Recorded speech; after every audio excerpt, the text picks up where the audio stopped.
Hey, how about this one in the news? Hey, by the way, there was somebody, oh, well, this is important, though. Pakistan has got some really serious nuclear weapons, and A.K. Khan was a Pakistani. So the Pakistanis have said, quote, "We will wipe Iran off the map." That's the threat from the chief of the army of Pakistan. He says that if Iran threatens the territory of Saudi Arabia, his country will strike back. See, they cozied up to Faisal when he was the king of Saudi Arabia, and they named their capital Faisalabad. They've changed it back to Islamabad, but it was Faisalabad for a while. So isn't that, we'll wipe Iran off the map. Quite a threat. It's the latest sign that the tensions between Iran and Saudi Arabia are spreading throughout the Middle East. Chris Mitchell brings us the story from Jerusalem. Thousands of Iranians demonstrated against Saudi Arabia for executing a top Shiite cleric. They carried pictures of the executed Sheikh Namir, and many shouted, "Death to the House of Saud." Saudi Arabia has collapsed and has been isolated. It has shown its true nature and has joined the club of wickedness and brutality. It has proved its anti-human nature to the world. Those countries who cooperate with Saudi Arabia will be humiliated, and human society has no respect for them. Meanwhile, in Pakistan, a Sunni nation, the chief of the army announced that any threat to the territorial integrity of Saudi Arabia by Iran would provoke a sharp response from Pakistan. He said they would, quote, "wipe Iran off the map." In Cairo, the Arab League held an emergency meeting of foreign ministers.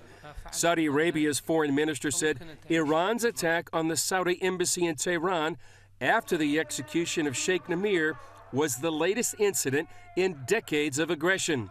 After the attack, Saudi Arabia cut diplomatic ties with Iran. He warned Iran risked being rejected by all the Arab countries of the region. If Iran wants to have a positive role in the region, they have to deal with their neighbors. Like it happens everywhere in the world, they should have good relations and not interfere with others' issues, rejecting terror and not supporting it. If Iran would do so, it would be possible to live peacefully in the region as neighbors, but if they continue to support sectarian aggression, terror, and violence, they will face the rejection of the Arab countries. Many experts don't expect a direct conflict between the two Middle East superpowers, but it's likely the proxy wars they're fighting in Yemen, Syria, and Iraq will intensify. Chris Mitchell, CBN News, Jerusalem. Boy, you see those flames? It's going to happen, in my opinion, ladies and gentlemen, that those oil fields will be in flames. But again, Pakistan is loaded with nukes. They've had nuclear weapons for some time. They have a substantial arsenal of weapons. And it's amazing that they would come in this strong, this fast in support of Saudi Arabia. But they want the Saudi money. They're hurting. And the president of Pakistan told me when I was with him some years ago that they were spending about $3 billion a year because of the dispute in Kashmir. And therefore, they need the money from Saudi, and they don't want to offend them. So they're saying, hey, buddies, we're with you on this. Whew, man, it's a cauldron that's bubbling. Well, here at home, another potential threat against police officers after a man attacked an officer in Philadelphia in the name of Islam. Ephraim Graham has that story from the CBN Newsroom. Pat, police in Philadelphia are investigating a tip that a man who attacked a police officer is connected to a radical group. Last week, Edward Archer approached a police car firing at least 13 shots and wounding the officer. Archer was captured by other officers about a block away. The Philadelphia Police Department says it received a tip that Archer had an affiliation to a group with radical beliefs. Investigators say Archer told them he was following Allah and pledged allegiance to ISIS. And he believed the police department defends laws that are contrary to Islam. A New Year's Eve attack on scores of women in Germany has one city in that country on edge. Over the weekend, thousands took to the streets of Cologne to protest a string of vicious sexual attacks by men who were reportedly of Arab and North African descent. Those attacks come as German leaders face mounting pressure to deal with the influx of migrants from the Middle East. George Thomas has the details. Tensions are rising in Germany's fourth largest city. Protesters took to the streets of Cologne over the weekend, furious about a string of shocking sexual assaults. I am here today because we're all very sad about the things that happened here. The attacks happened during New Year's celebrations in Cologne's main square, when hundreds of young men, reportedly of Arab and North African origin, attacked scores of women. More than 500 women have filed criminal complaints, 40% of them saying they were groped and molested by men. Cologne has been on edge since last Friday, when reports surfaced that refugees who recently arrived in the country were among the suspected attackers. Scores of women stood in front of this cathedral protesting sexual violence. It is about making clear that we will not stop moving around freely and to protest against victim bashing and women being abused. Germany's Chancellor Angela Merkel is facing tremendous pressure after allowing more than 1 million refugees into the country in 2015. Over the weekend, some 2,000 anti-Muslim protesters also took to the streets, demanding that Germany closes its borders to refugees. I am shaken by the events of New Year's Eve, but it is not only about that incident. What is happening at the moment in Germany is concerning. I am worried. I do not have the feeling that this is still my country. A counter-demonstration defending refugees took place simultaneously in another part of the city. We're upset and angry as women of the sexual violence that happened here in Cologne on New Year's Eve. But we're even more upset and angry that there are racists that are using this for their racist propaganda, because sexual violence is a global issue. Chancellor Merkel's popularity has dropped since refusing to limit the number of refugees coming into Germany. Almost 3/4 of those polled in a recent survey say migration was the most important issue for the government to deal with this year. Merkel announced a plan Saturday making it easier to deport refugees who commit crimes, following the sexual assault attacks almost 2 weeks ago. George Thomas, CBN News. Attacks are unbelievable, Pat. Thanks. Good report, George. We frankly have heard that it's going to be about 10 million refugees that will be crowding into Europe someplace, and there's no room. So they're setting up barbed wire. They're setting up razor wire. They're doing everything to keep these people out. And what is it? Well, that's what happens when a great country like the United States doesn't do anything to exercise leadership. Now, I have been concerned for a long time about the threat that is posed to this planet by asteroids. The space outside of this planet is filled with all these little rocks. I mean, it's just loaded with them. And, you know, so far, occasionally they hit us, but they don't do any permanent damage. The extinction of the dinosaurs came about probably because of an asteroid strike. Now, the joke is that the United States is going to put our biggest weapon against asteroids. They're going to mobilize the bureaucracy. Ephraim. Pat, NASA has established a new office to coordinate its efforts to protect Earth from deadly asteroids. The space agency announced a planetary defense coordination office. It will list and classify any space rocks that could hit the Earth and issue alerts of any potential impacts. It will also work with other government agencies like the Defense Department and FEMA to plan responses if it looks like an asteroid or comet is going to strike. Pat? I was in New Orleans after Katrina, and if FEMA does as much of that asteroid, the Earth is doomed.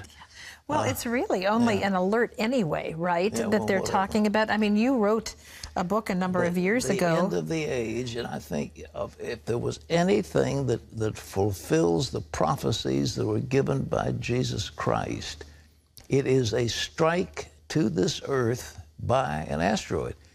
My asteroid that I had in my fictional book was 0.6 of a mile, which, of course, a kilometer is 0.6 of a mile. This baby weighed about 3 billion pounds. And I had it hurtling into Earth, and when it struck, it doesn't have to be, it's just a little one. I mean, 0.6 of a mile. That's tiny. But that was all it took to disrupt the earth. And we don't really understand all of the ramifications of what happens when something strikes with comes in intensity. at, what is it, 250,000 feet a second or whatever. It comes barreling in, it catches fire, and then it hits, and there's a huge plume that comes up which obscure the sun for 2 or 3 years. And then on top of that, the Earth's mantle is disrupted, so you begin to have all kinds of earthquakes and volcanoes all over the Earth. And so that's all it would take. You know, when Jesus talks about the sun won't shine, the moon won't give its life, etc. Well, that's what would happen. It fulfills almost to the letter what the Lord told us about in prophecy. Well, I was just going to say that, so when they say they're going to give warning and people could prepare, you really can't prepare for something of that magnitude. By the time you see it, it's too late. Too late. They come hurtling down to Earth, 25,000 miles an hour, I think it is. It comes roaring in, and the concussive force is huge. That one that hit in Tunguska up in the Siberian area just leveled up miles and square miles, hundreds of them, leveled every tree. Just one small thing, and the explosive force. It's frightening to think about it, but it would be nice if we had some mechanism to shoot those things down. Ephraim? Pat, Haiti is a country hungry for food. Poverty, natural disasters, and a corrupt government have all contributed to a food security crisis. The island nation needs jobs and sustainable food sources. As Caitlin Burke shows us, Operation Blessing is responding to those needs through aquaculture. Tackling hunger in Haiti is a full-time business for CBN's Operation Blessing. When I first went to Haiti in 2009, and saw how hungry the people were, but at the same time, how much water they had and how much sunshine they had, I thought, boy, what a place for aquaculture. This is a perfect scenario for someone to be in the fish farming business. Here at the Operation Blessing Fish Hatchery, they breed tilapia to help provide protein for the Haitian diet, restock empty lakes, and improve the Haitian economy. Tilapia, it's great for Haiti because it grows. It's one of the easiest fish to grow. It grows fast. It has a lot of meat, which is what you want. There's a huge market for fish here because many of the lakes and reservoirs are empty. Generations of hungry people.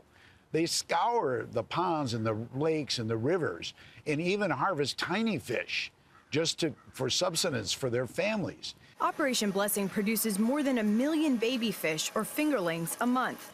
They're then sold to fish farms across Haiti or put into its lakes and reservoirs.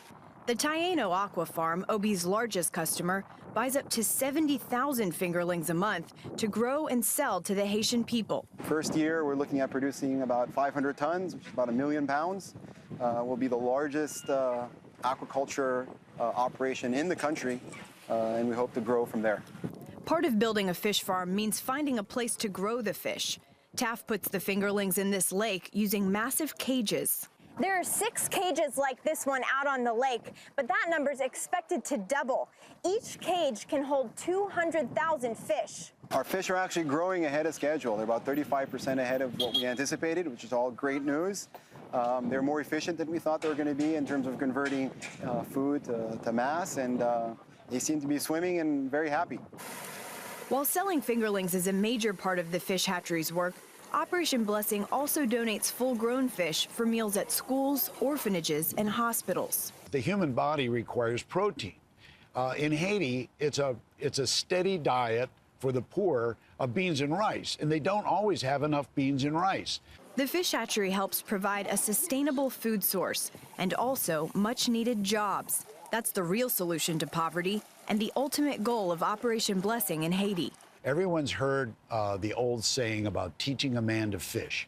Well, I believe in that principle, but we want to teach a country how to fish. Caitlin Burke, CBN News, Port-au-Prince, Haiti. Nice, Caitlin. I've seen them at work in Haiti, and Operation Blessing is doing amazing things. Pat? Yeah, Bill Horan was from the Cayman Islands. He's an honorary citizen of the Caymans. He was called Wahoo Willie because of his fishing. Can we use that? Yeah, he loves to fish. And so when he got to Haiti, he was, you know, right in his element. And but £1 million a month and something. I mean, you can feed the whole country high quality protein with those tilapia. And it's marvelous. That's one of the things Operation Blessing is doing, ladies and gentlemen, to overcome the curse of poverty.